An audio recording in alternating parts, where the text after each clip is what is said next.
Townsville police are out in force tonight as part of a crackdown on youth crime.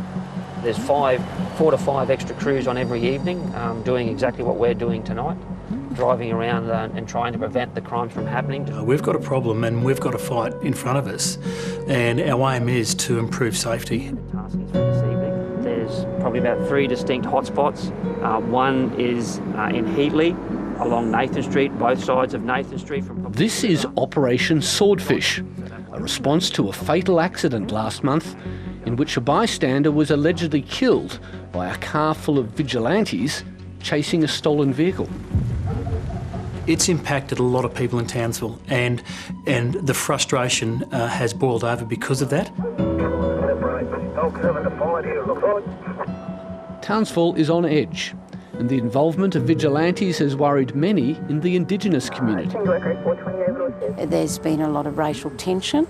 The community has got to come together. It's not a black problem, it's not a white problem, it's everybody's problem.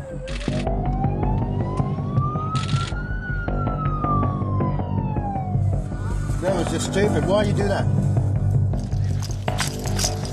Townsville has a long history of youth crime. The offences are actually decreasing in number, but increasing in severity. We've got a core of about 10% of our young offenders that are high-end recidivist offenders. This all came to a head earlier this month when vigilantes pursued a stolen car. The car driven by the vigilantes crashed into motorcyclist and aspiring police officer Jennifer Board, who died on the scene. She was kind and generous, always giving of her time, always encouraging, always supportive. Brett Geisler and his wife knew Jennifer Board through their son. The former policeman believes the tragedy is in part the result of police not being allowed to do their job properly. But certainly right now what we need is the powers for the police to be able to take these offenders off the streets, because the way the laws are set up at the moment, they're not being supported. But with youth detention facilities nearly full, advocates argue the problem can't be solved by locking up more kids. When one wonders why there's crime, it's because we have such terrible problems, an epidemic, if you like, across Queensland of substance abuse, mental health, ISUs, domestic violence. And if we just shovel those kids into detention centres, we haven't solved the problem, we've masked it. 2 Caucasian males, both with caps on, and one with a backpack and one with a cross-body bag. Back on the streets of Townsville, 2 boys are spotted in the early hours of the morning wandering the streets armed with knives. One boy is caught. He's been in trouble with police before, and he's only 13. We can't just cut you loose, mate. Yeah, I know. Yeah, so we've got to find someone that we can hand you over to. What happened? The boy is eventually returned to his guardian. This intensive use of police resources is in part designed to improve public confidence, which authorities admit is fragile. Do you think there's a perception that crime is perhaps worse here than it really is? I think there is. And part of our role as police is to deal with the facts in relation to crime. 3K after those units proceeding to Illick Park, both POIs are now running. And one of the consequences of that low public confidence in the criminal justice system is the vigilantes, who monitor police radio and share information through local social media groups.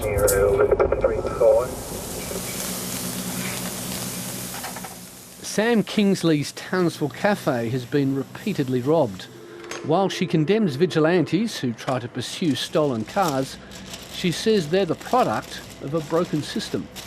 I'm at the point tearing my hair out. I'm, to the point where I just love to get out of this place, just because of, waiting for the next break-in or hold-up. Many in the Indigenous community say they've been targeted by so-called vigilantes for decades, and it's still continuing today. There's been about 3 times I've been chased by people with guns around town.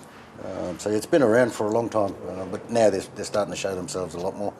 People in the Indigenous community here tell me there's a racial element to vigilantes. Do you agree? Is there a racial element? I don't think there's a racial element to it, but we can't hide from the fact that Indigenous people are overrepresented in our justice system. So there are some people who may put two and two together and get five and think that every Indigenous person is a criminal. That's not the case. If there's one thing that unites Townsville, it's the desire for the violence and deaths to stop. Many in the Indigenous community are still mourning the loss of 4 teenagers killed in a stolen car crash only 9 months ago.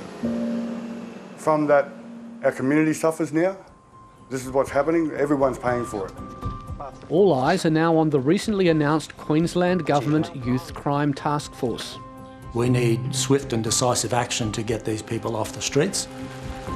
Yes, we have to make Townsville a safer place for black and white, but if police are going to be given more powers, we want some input from senior Aboriginal and Islander people in the town so they're working in partnership. Be on the lookout for a stolen vehicle, white 2000 Subaru Impreza. Just before 1 a.m, there's an all too familiar call out for a stolen car. Police are confident they'll catch up with them. Did you hear that last broadcast for that stolen Subaru up the Upper Ross? Yeah, we're on our way up there now. We find them 9 times out of 10. And hopefully no vigilantes. And hopefully no vigilantes. Hopefully they're all home and in bed where they should be.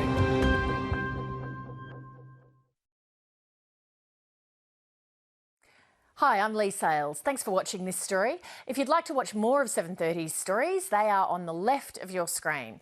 And tap on the button below to subscribe and get the latest from ABC News.